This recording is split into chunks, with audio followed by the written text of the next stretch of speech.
My brother took my wife and mocked me for being boring. Years later, I became her boss and ruined him. I never thought it would happen to me. Betrayal always seemed like something reserved for other people, the kind of thing you read about or see in movies, never something that could happen to you. But that's exactly what happened when my brother, Michael, took my wife, Sarah, and mocked me for being boring. It was a twist of fate that I never saw coming. It all began when I met Sarah in college. We were two halves of a whole or so. I thought. She was everything I could ever dream of, intelligent, beautiful, and incredibly kind. We got along so well, and soon it became clear that we were meant to be together. Our relationship was built on trust, understanding, and a shared vision for the future. I loved her with all my heart. Then there was Michael, my older brother. Charming, outgoing, and the life of every party, he had the kind of charisma that drew people in. He was the kind of guy who never had to try too hard. He was always the center of attention without even realizing it. I, on the other hand, was a little more reserved. I wasn't the type to go out on a whim. I enjoyed the quiet. Life, the slow and steady pace that made me feel comfortable. It worked for me. But Michael was different. He had a way of pushing people's buttons, getting under their skin, and always getting away with it. And despite all of that, I trusted him. He was my brother. Family.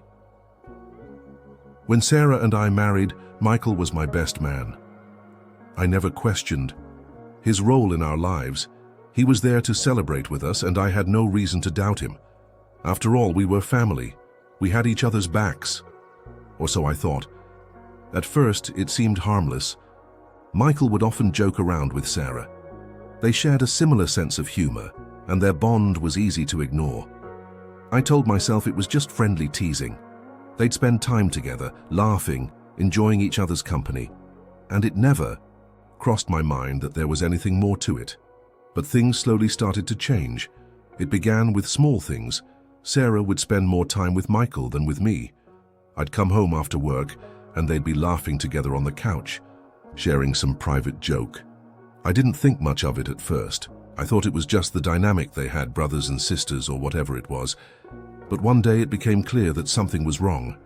I'd been working late, and when I came home I found them sitting together on the couch. They were so close, too close. It wasn't just playful banter anymore. There was something deeper in their gaze, an intimacy that made my stomach twist.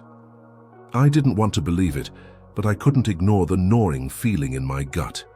"Hey," I said, trying to sound casual, though I felt anything but. "What's going on?" They both froze, and I saw Michael's usual cocky grin falter for just a moment. Sarah quickly got up, avoiding my eyes. "Nothing, just hanging out," Michael said, his tone a little too sharp. I looked at Sarah, but she wouldn't meet my gaze. My mind raced, trying to make sense of it all, but I couldn't. Something was off. And then, the words I never thought I'd hear came out of her mouth. "Maybe you should be more like Michael," she said softly, almost too softly.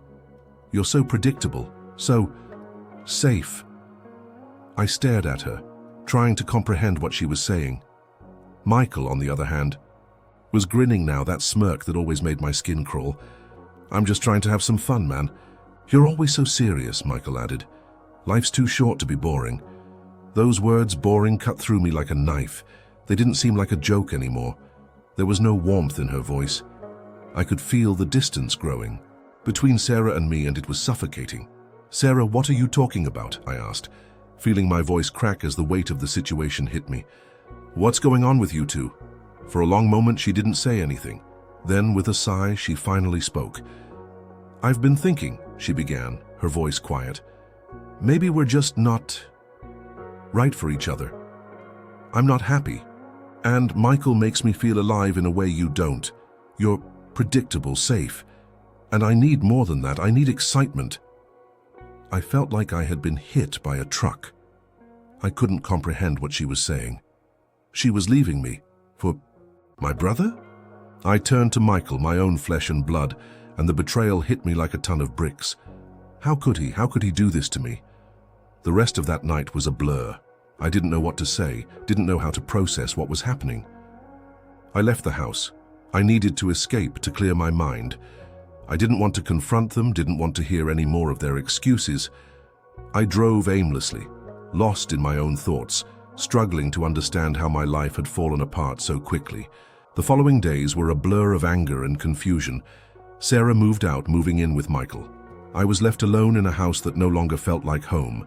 The person I had loved, the woman I had trusted, was gone, and she had left me for my own brother, the one person I had trusted more than anyone else in the world.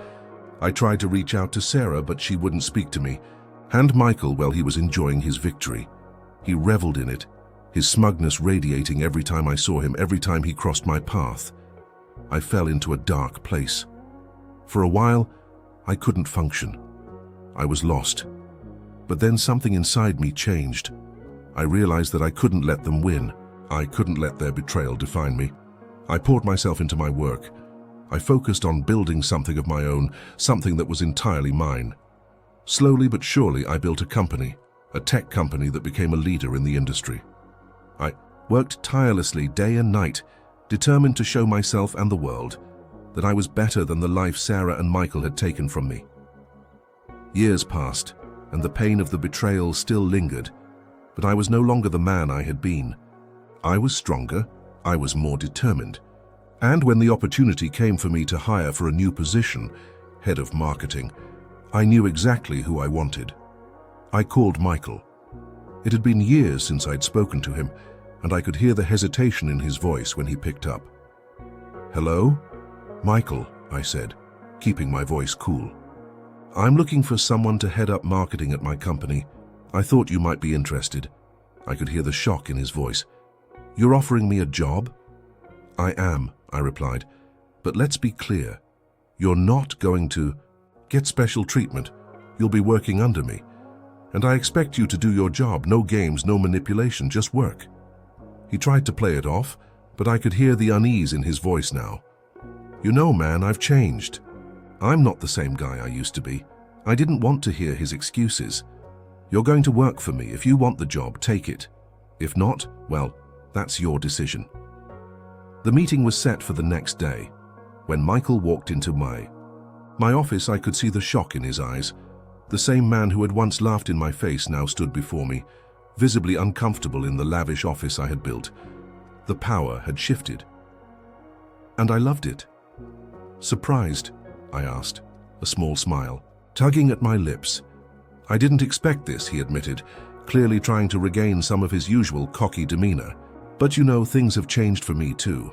"Right," I said, leaning back in my chair. "But just so we're clear, there's no room for your games here. You'll do your job or you'll be out. This time, I'm in charge." The arrogance he used to carry had vanished, replaced by a sense of discomfort. He knew the tables had turned. Over the next few weeks, it became clear just how much Michael had fallen from grace. His reputation had been tarnished, his charm no longer working the way it once did. He tried to play it cool, but the confidence he once exuded was gone, and I couldn't help but feel a sense of satisfaction. Eventually, he quit, unable to handle, working for someone he had once looked down upon. As for Sarah, well, she and Michael were still together, but something had shifted. The man she had left me for wasn't the same, and deep down I knew she realized that. It wasn't the life she had imagined. I had rebuilt my life, made something of myself that they could never take from me. And the best part was, I was no longer just a man left in the shadows. I was the one who held all the power now. Thanks for watching. Share your thoughts and experiences in the comments. Don't forget to like, share, and subscribe for more stories.